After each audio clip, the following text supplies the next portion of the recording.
अस्सलाम वालेकुम दोस्तों, उम्मीद है आप सब लोग खैरियत से होंगे। आज जो आपके लिए वीडियो लेके आए हैं इसमें बात करते हैं तुर्की और अमेरिका का जो तनाज़ा आजकल चल रहा है उस बारे में। जैसा कि आप तमाम हज़रात को पता होगा कि तुर्की को अमेरिका पिछले कुछ दिनों से इक़्तिसादी पाबंदियों की धमकियाँ दे रहा है और साथ साथ उसको धमकियाँ दी जा रही हैं कि आपकी मईशत तबाह कर दी जाएगी, और इसके साथ साथ जंग की धमकियाँ भी मिल रही हैं।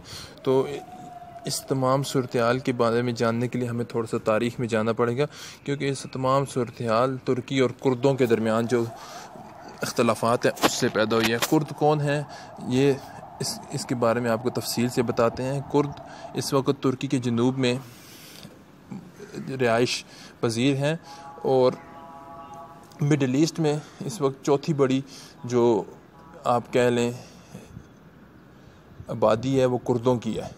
कुर्द 4 मुल्कों में इस वक्त पाए जाते हैं। वह इस तरह था कि जिस वक्त सल्तनत उस्मानिया ख़त्म हुई थी तो अंग्रेज़ों ने एक सोची समझी साजिश के तहत कुर्दों को 4 मुल्कों में तकसीम कर दिया था, जिनमें आधे कुर्द तुर्की के बॉर्डर पे आ गए, आधे शाम के बॉर्डर पे आ गए, आधे इराक़ के बॉर्डर पे आ गए, आधे ईरान के बॉर्डर पे आ गए। कुर्द क्योंकि पैदाइशी तौर पे एक जंगजू कौम थी और नाकाबिल शिकस्त कौम थी, तो कुर्द सलाहुद्दीन अयूबी रहमतुल्लाह अलैह की नस्ल में से हैं। सलाहुद्दीन अयूबी रहमतुल्लाह अलैह भी कुर्द थे। तो जिस अंग्रेज़ों को पता था कि कुर्द हर वक्त हालत जंग में रहते हैं, ये किसी की अंडर आसानी से नहीं आते, इसलिए उन्होंने एक साजिश के तहत इनको 4 मुस्लिम ममालिक में तकसीम कर दिया ताकि ये हर वक्त उधर भी हालत जंग में रहें और वो 4 मुल्क भी किसी न किसी मुश्किल में गिरफ़्तार रहें। अब हुआ इस तरह के जो तुर्की के अंदर के कुर्द थे उन्हें तो तुर्की ने कुछ जंग के ज़रिए उनके साथ मसाइल हल किए, कुछ उनके ख़िलाफ़ ऑपरेशन किए, कुछ मुज़ाकरात किए। एक लंबी तारीख़ है तुर्की की। उन्होंने 1978 से लेकर अभी तक अभी जाके उनके 2015 तक हालात ठीक हुए हैं। अभी मतलब काफ़ी हद तक उनके हालात ठीक हैं, और उनकी जो तंजीम थी PKK, उन्होंने भी अभी जो मुसल्लह विंग है वो ख़त्म करने का ऐलान किया था और अभी उनके हालात काफ़ी बेहतर हैं। लेकिन जब से शाम की जंग शुरू हुई है तो जो शामी तुर्क थे, जो शामी कुर्द थे, जो तुर्की की सरहद के करीब रहते थे, इन्हें अमेरिका ने इनकी पुश्तबनाई की और अमेरिका इन्हें असला फराहम करता रहा और अमेरिका इनको इस्तेमाल करता रहा। किसके ख़िलाफ़? कि दाश के ख़िलाफ़, कि हम दाश के ख़िलाफ़ इन कुर्दों को इस्तेमाल करेंगे, असला देंगे, सपोर्ट देंगे तो ये उनके ख़िलाफ़ लड़ेंगे। तो तुर्की ने उस वक्त भी उन्हें मना किया कि भाई ये काम आप ना करें, क्योंकि ये कुर्द जो हैं ये फिर हमारे तुर्की के बॉर्डर पे हैं, फिर यही असला ये हमारे कुर्दों को भी देते हैं जो हमारे तुर्की में रहते हैं और हमारे तुर्की के ख़िलाफ़ भी कार्रवाइयाँ करते हैं, क्योंकि कुर्दों के भी तुर्की के साथ इख्तलाफात चल रहे थे। लेकिन अमेरिका ने नहीं सुना और काफ़ी अरसे से अमेरिका और तुर्की के आपस में इस मामलात पे क्लैश चल रहे थे। तो अभी इन दिनों में तुर्की ने सख्त मौक़िफ़ अपनाते हुए फ़ैसला किया कि हम कुर्दों के ख़िलाफ़ ऑपरेशन करेंगे। और इनकी जो जमात तुर्की के बॉर्डर के नज़दीक जो ये रहते हैं इनको कहते हैं YPG के नाम से ये जाने जाते हैं। इसके ख़िलाफ़ तुर्की ने सख्त ऑपरेशन का फ़ैसला किया और अमेरिका ने इसे बहुत धमकियाँ दी कि हम आपके ऊपर इक़्तिसादी पाबंदियाँ लगा देंगे, आपकी इकानमी को तबाह कर देंगे, आपको दुनिया में कहीं का नहीं छोड़ेंगे।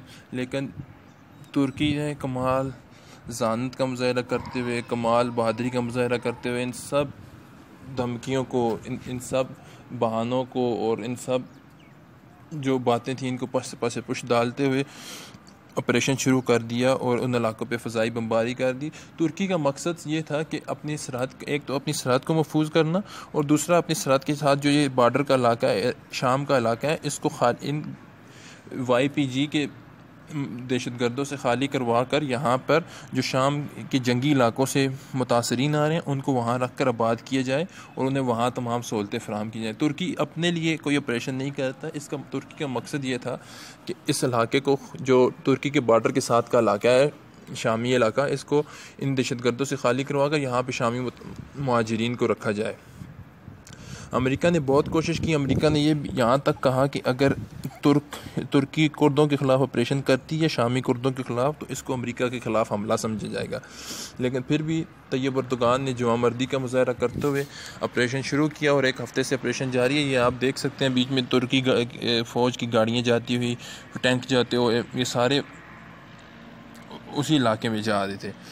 तो तुर्की ने कमाल बहादुरी का मुजाहरा करते हुए वहाँ ऑपरेशन किया और 1 हफ़्ते के अंदर अंदर इतना नुकसान पहुँचाया कि वहाँ से उन्हें निकलने पर मजबूर, YPG के बंदों को निकलने पर जो उनकी मलेशिया थी मजबूर कर दिया। अभी जाकर इत्तलाहत आई हैं कि तुर्की और अमेरिका के दरमियान 120 घंटे की जंग बंदी हुई है, जिसके मुताबिक अमेरिका जो है वहाँ से YPG के जो शामी कुर्द हैं, जो मलेशिया है, उसको वहाँ से विड्रॉल करेगा और उन्हें लेकर उन्हें मतलब दूसरे इलाके की तरफ मूव करेगा, वहाँ से वो निकलेंगे। तो हकीकत में ये तुर्की की जीत है। तुर्की के सदर को ट्रंप ने ख़त भी लिखा, ख़त में धमकियाँ भी दी, लेकिन फिर भी उसने बग़ैर धमकियों की परवाह किए हुए, बग़ैर किसी की बात की परवाह किए हुए अपना मौक़िफ़ पे डटे रहे और अल्लाह ने उन्हें कामयाबी दी। और अभी जो है अमेरिका पीछे हट रहा है अपनी बात से, अपनी धमकियों से पीछे हट रहा है और अमेरिका जो है अपने हमायत याफ्ता शामी कुर्दों को उस इलाके से निकाल रहा है। अभी इत्तलात ये हैं कि बहुत जल्द वो इलाका खाली हो जाएगा, फिर उस इलाके को तुर्क फोर्सेस सिक्योर करेंगी। सिक्योर करके वहाँ शामी मुहाजिरीन के रहने के लिए जगह बनाई जाएगी। वो शामी मुहाजिरीन जो अपने इलाकों में से जंग की वजह से, जो अपोजिशन और गवर्नमेंट के दरमियान जंग चल रही है पिछले कुछ सालों से, जिसकी वजह से उनके घर बार सब कुछ ख़त्म हो गया, वो अपने घर छोड़कर बाहर आए हुए हैं, मुहाजिर बने हुए हैं। कुछ तुर्की के अंदर मौजूद हैं, कुछ दूसरे यूरोपीय मुल्कों में मौजूद हैं। उन सब को फिर तुर्की वहाँ पर आबाद करेगा, उन्हें ज़िंदगी की सहूलतें फराहम करेगा। तो ये तमाम जो इस वक्त मामला है चल रहे हैं, हमारी अल्लाह पाक से दुआ है अल्लाह पाक मुल्क शाम को भी अमन का गहवारा बनाए, तुर्की को भी अमन का गहवारा बनाए, तमाम उम्मत मुस्लिमा के जितने मुसलमान ममालिक हैं उन्हें अमन और सुकून नसीब फरमाए और अंदरूनी बैरूनी साजिशों से महफूज फरमाए, ताकि तमाम मुसलमान अमन और सुकून के साथ रह सकें। तब तक